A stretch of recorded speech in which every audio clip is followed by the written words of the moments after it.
Hadirin jamaah Jumat rahimani wa rahimakumullah. Alhamdulillah, kita mengawali Jumat ini dengan bersyukur kepada Allah Subhanahu wa ta'ala. Kita masih diberikan kesempatan oleh Allah untuk beraktivitas, berkehidupan sampai dengan detik ini. Dan yang lebih membahagiakan, di antara sekian hamba Allah yang berkehidupan sampai detik ini, kita masih diberikan oleh Allah anugerah dan kemampuan untuk beriman kepada Allah sampai detik ini. Dan di antara sekian orang yang menyatakan beriman kepada Allah, kita patut sekali lagi bersyukur bahwa kita diberikan kemampuan oleh Allah untuk membuktikan keberimanan kita kepada Allah dengan menunaikan ibadah Jumat di hari ini. Untuk itulah panggilan Jumat di dalam Al-Quran ditampilkan dengan panggilan iman. Quran surah ke-62 Al-Jumu'ah di ayat ke-9. Allah berfirman, Ya ayyuhalladzina amanu idza nudiya lis-salati min yaumil jumu'ati fas'au ila dzikrillah. Hai seluruh yang menyatakan dirinya beriman kepada Allah Subhanahu wa ta'ala, jika telah tiba panggilan, seruan untuk menunaikan ibadah Jumat, maka bergegaslah, persiapkan dirimu untuk merespon panggilan itu dengan imanmu. Panggilan Jumat diawali dengan panggilan iman, dengan imanmu. Untuk itulah kemudian iman kita dipertaruhkan demi menunaikan ibadah Jumat ini, untuk menunjukkan bahwa kita beriman kepada Allah Subhanahu wa ta'ala. Maka tinggalkan segala aktivitas jual beli, bisnis, perdagangan, atau kegiatan serupa yang menghambat kita untuk menunaikan ibadah Jumat ini. Demikianlah lebih baik kita kerjakan bila kita menyadari tentang esensi kehidupan kita saat ini. Hadirin, tersebut dalam hadis yang tersampai riwayatnya pada sahabat Nabi SAW bernama Thauban, maula Rasulullah SAW, dan didokumentasikan riwayat ini kelak dalam Sahih Abu Daud nomor hadis 4297, dan juga ditahqiq salah satunya oleh Syekh Muhammad Nasiruddin Al-Albani. Dalam hadis ini disampaikan oleh sahabat Thauban radhiyallahu taala anhu bahwa Nabi SAW satu kali menyampaikan informasi penting kepada para sahabat beliau di masa itu. Beliau bersabda, "Aw kama qala, yushiku an tada'a 'alaikumul umam kama tada'a al-akalatu ila qas'atiha." Qala qailun minna aw qala qailun aw kama qala, amin qillatin nahnu yawma idhin ya Rasulullah? Qala bal antum yawma idhin kathir aw kama qala walakinnakum ghutha'un ka ghutha'is sayl tunza'ul mahabbatu min qulubi aduwikum wa yuj'alu fi qulubikumul wahn aw kama qala. Qala wa mal wahnu ya Rasulullah? Qala hubbud dunya wa karahiyatul maut. Satu kali Nabi SAW menyampaikan informasi pada kalangan sahabat-sahabat beliau.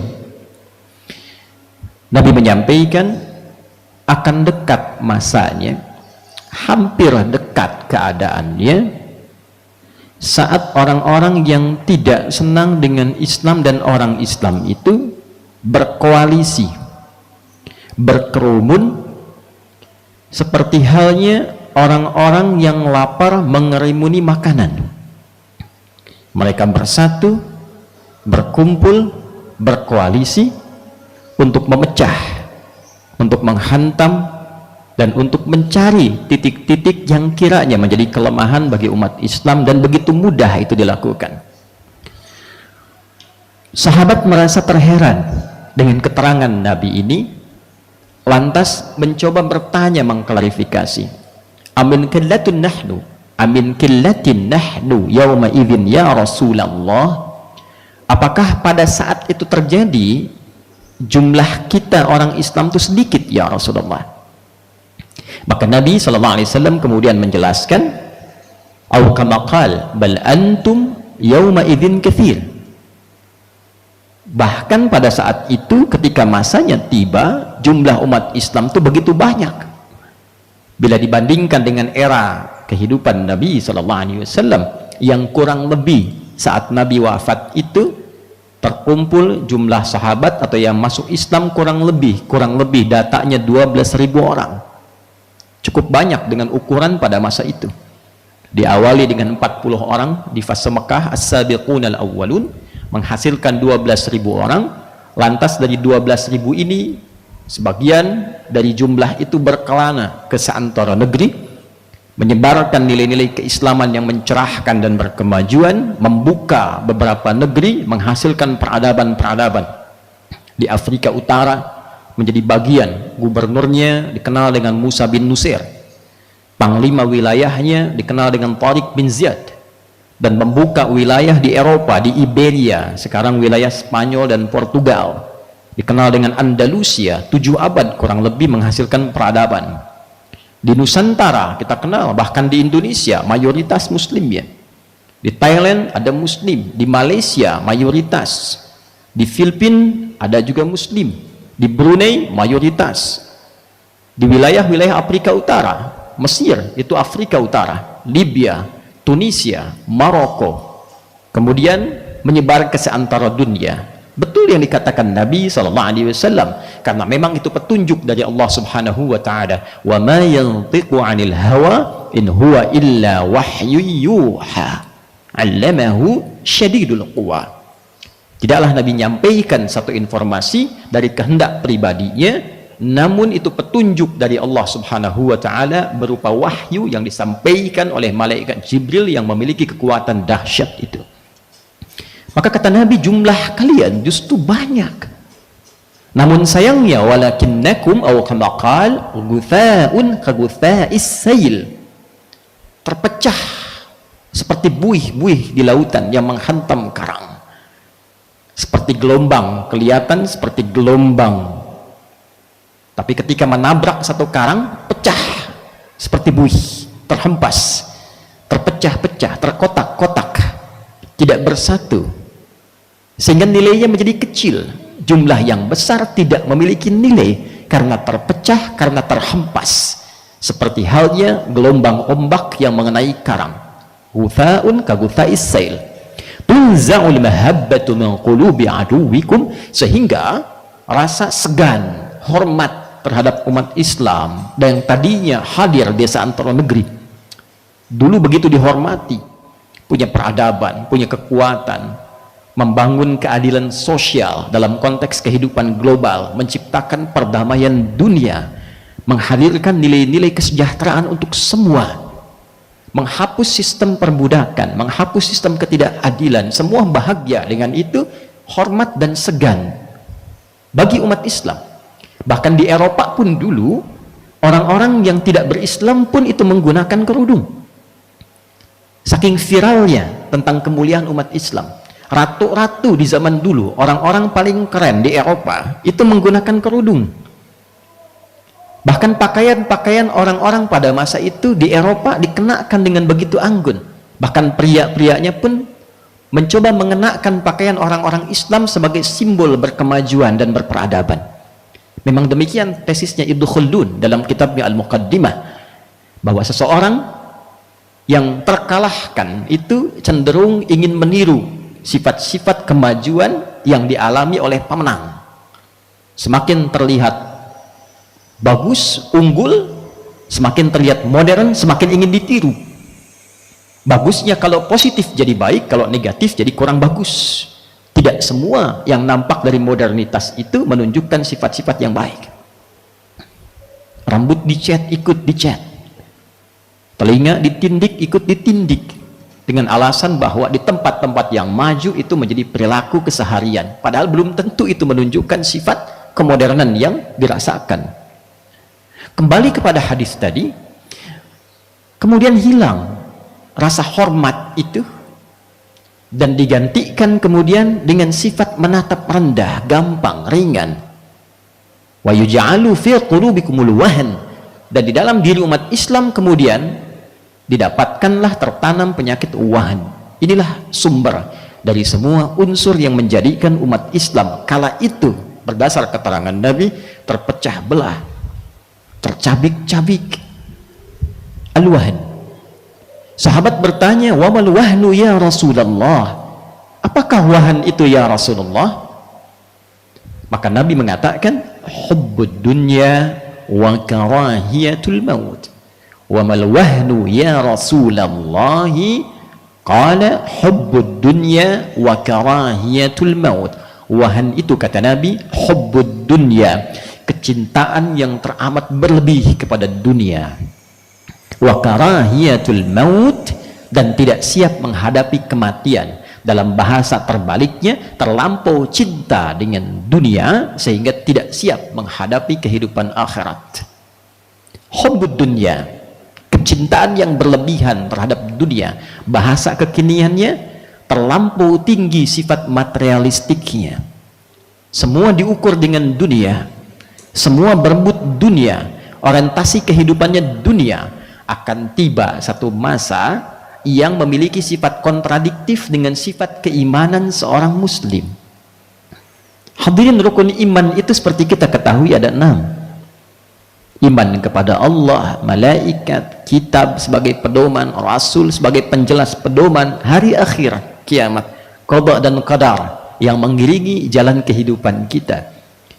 Dikatakan kita beriman sebagai umat Islam yang yakin tanpa ragu. Di antara sifat iman itu bahwa kita akan berpulang ke akhirat. Tempat kita di dunia ini hanya sementara. Sifat dunia itu sementara. Yang sejati, yang hakiki adalah akhirat. Kita kembali kepada Allah. Karena itulah kita beriman kepada Allah dan yakin kita akan kembali kepadanya. Itulah yang menjadikan saat ada saudara kita, tetangga, kerabat kembali kepada Allah, kita katakan inna lillahi wa inna ilaihi raji'un. Semua kita, justru yang menarik kita katakan pada diri kita, semua kita, jangankan kawan saya yang meninggal, saya pun, kita semua yang hadir milik Allah, yakin dengan Allah, dan kita semua akan kembali kepada Allah. Kemana kita kembali? Yaumul akhir, kita punya harapan. Oleh karena itu setiap orang yang selesai tugas di dunianya, maka dikatakan telah meninggal dunia, meninggalkan dunia, berpindah ke tempat lain. Dan Al-Quran menjelaskan begitu detil kemana dia berpindah, di fase apa dia berkehidupan, bagaimana suasananya, termasuk bekalnya apa. Karena nalar kita yang logis akan membimbing kita untuk menyimpulkan setiap berpindah tempat pasti perlu bekal.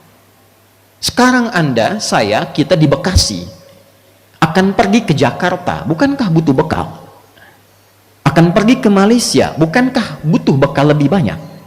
Akan pergi menunaikan haji, bukankah untuk haji butuh ONH, ongkos naik haji, ada bekal, bekal untuk bertahan. Anda bisa bayangkan berpindah di dalam dunia saja hukumnya mengatakan butuh bekal. Maka dengan logika yang sama, ketika seseorang berpindah tempatnya, berpindah ruangnya, bahkan berpindah tempatnya bukan di inter dunia lagi, keluar dari dunia, maka dengan menggunakan logika yang sama, bukankah kita butuh bekal? Nah, sekarang gunakan logika yang serupa. Jika Anda berada di tempat sementara, ingin menuju tempat yang abadi, yang lestari. Saya beri contoh, misal sekarang Anda di Bekasi sementara, diberi waktu 3 bulan. Anda akan kembali misal ke Tasikmalaya, dan di situ Anda akan berkehidupan sampai meninggal. Di Bekasi mencari bekal 3 bulan supaya nyaman hidup di Tasik sampai meninggal. Bukankah logika kita akan menuntun kita cari bekal, tapi jangan habiskan bekal itu di Bekasi, karena setelah 3 bulan Anda pulang ke Tasik. Jika Anda pulang tak bawa bekal, maka tak bisa hidup Anda di Tasik. Maka semua orang cerdas menyimpulkan, saya cuma punya waktu 3 bulan. Saya manfaatkan selama di Bekasi, cari bekal sebaik-baiknya, supaya saat kembali ke Tasik, nyaman, tenang, dan tentram hidup saya di Tasik. Logikanya demikian. Maka dengan logika yang sama ditanya kita, fa aina tadhhabun? Coba tanyakan pada dirimu, kata Allah, kamu ini sebetulnya kehidupan sejatimu di mana? Bukankah setiap hari ditampakkan telah meninggal dunia, telah wafat, meninggalkan dunia, dia pergi, kita ditanya, kamu kemana nanti perginya?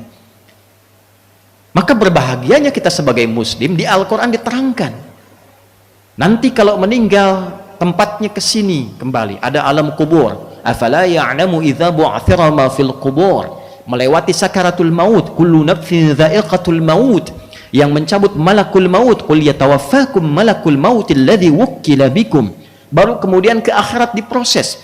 Walal akhiratu khairul laka minal ula, kita temukan ada surga. Wa basyiril ladzina amanu wa 'amilus solihati anna lahum jannatin tajri min tahtihal anhar, tahtihal anhar, ada surga yang disiapkan. Untuk siapa? Untuk yang punya bekal.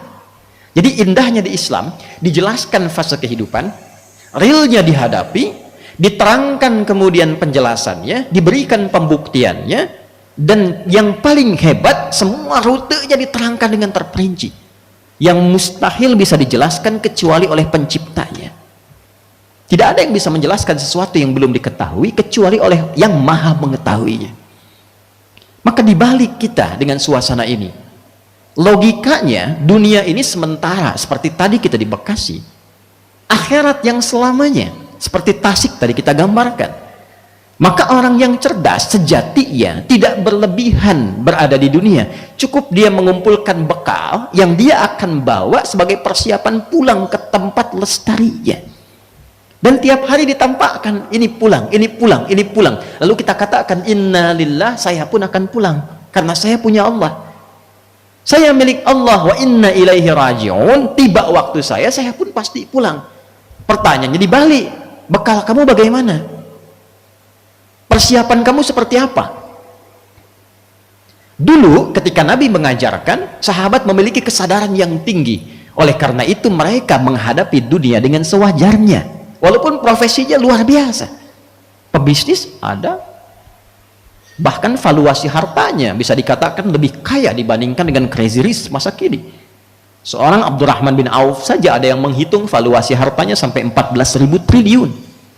Belum Uthman bin Affan, belum Talhah radhiyallahu ta'ala anhum jami'an. Yang pejabat banyak, Abu Bakar As-Siddiq radhiyallahu ta'ala anhu, Umar bin Khattab radhiyallahu ta'ala anhu. Yang begawan pengetahuan banyak, Ali bin Abi Thalib radhiyallahu ta'ala anhu, sahabat Abu Hurairah radhiyallahu ta'ala anhu, banyak sekali. Bahkan bisa dikatakan melebihi keunggulan orang-orang di masa kini. Tapi kehidupan dunia mereka dihadapi dengan sewajarnya, karena mereka tahu yang sejati adalah bekal yang dikumpulkan saat pulang. Maka secara konseptual kehidupan mereka itu hubbul akhirah, mencintai akhirat dengan sesungguhnya dan menyikapi kehidupan dunia dengan sewajarnya. Aisyu fid dunya kama huwal matlub wa hubbul akhirah, hidup di dunia sewajarnya saja sesuai dengan kepentingan, dan mencintai akhirat kama huwal mahbub, memang selayaknya itu yang dituju untuk dicintai. Kata Nabi, nanti ada tiba satu masa itu bergeser, berubah keadaannya.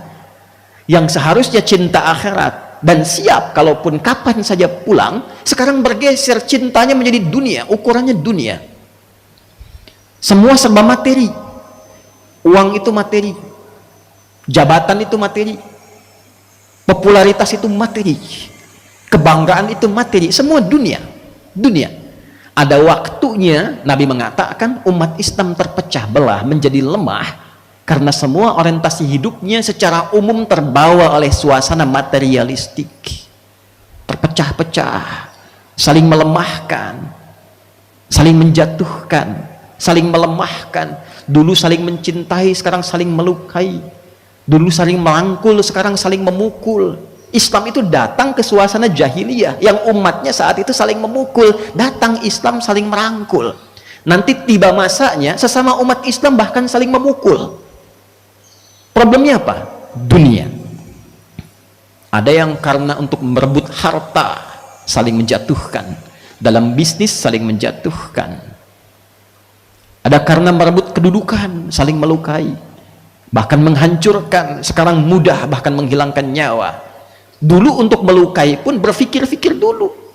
Untuk gibah itu berpikirnya panjang, apalagi untuk fitnah, panjang berpikirnya. Sekarang ancaman neraka tingkat tinggi pun rasa-rasanya dinilai kecil karena dikalahkan oleh orientasi dunia yang begitu menggebu itu. Ancaman neraka pada satu dosa, misal Quran surah An-Nisa ayat 93, wa may yaqtul mu'minan muta'ammida fajaza'uhu jahannam khalidan fiha wa ghadiballahu 'alaihi wa la'anahu wa 'adda lahu 'adzaban 'azima. Siapapun yang merencanakan pembunuhan berencana, sengaja dilakukan, korbannya satu orang dan dia beriman, satu orang korbannya dia beriman, maka diancam dengan pasal di surah An-Nisa ayat 93, ancaman hukumannya itu 5. Fajaza'uhu jahannam, diancam dengan neraka jahannam, khalidan fiha, kekal di dalamnya, nggak pernah keluar, wa ghadiballahu 'alaihi, Allah murka kepadanya, wa la'anahu, dilaknat, wa a'adda lahu 'adzaban 'azima, dan dijanjikan siksa berlipat. Tapi rasanya ini tidak mampu memutus pengaruh-pengaruh dunia yang begitu tajam, bahkan lebih dahsyat cara membunuhnya. Na'udzubillah min dzalik, memutilasi. Rasanya hilang sifat kemanusiaan di dalamnya karena dunia. Dan yang paling luar biasa, masuk juga ke ranah-ranah sifat-sifat, nilai-nilai yang terlihat seperti sifat-sifat keislaman. Dalam pengajian, alih-alih membuat jadi lebih baik, kenal Allah lebih baik, saling membangun ukhuwah, sekarang terlihat kok saling menjatuhkan, saling mencela, saling merasa lebih hebat, lupa kalau satu saat semua akan kembali kepada Allah dan dihisab. Coba dilihat. Bahkan yang paling ironi adalah orang bertikai masalah furu'iyah, tapi pertikaian itu justru mengantarkan ia pada masalah yang sangat lebih berbahaya. Furu'iyahnya itu ditoleransi oleh agama, tapi mencela tidak ditoleransi, memfitnah tidak ditoleransi, apalagi mengkafirkan. Itu yang paling berbahaya. Ketika keluar kalimat kafir, maka kalimat itu mencari pemiliknya. Jika bukan pada objeknya, dia mencari di langit, mencari di bumi, tak ditemukan, kembali kepada penuturnya. Hubbud dunya, analisis Nabi menyampaikan berdasar petunjuk Allah, itu semua motifnya dunia. Dicari silahkan sampai ke akarnya, akhirnya dunia. Fanatisme itu dunia, fanatisme dunia, popularitas dunia. Berdakwah hanya karena ingin ada jamaah itu dunia. Mempertahankan pendapat karena pendapatan itu dunia. Kesombongan pada sesuatu itu dunia. Semua akan dihisab. Oleh karena itu Jumat ini penting kita merefresh kembali, kita semua akan dihisab.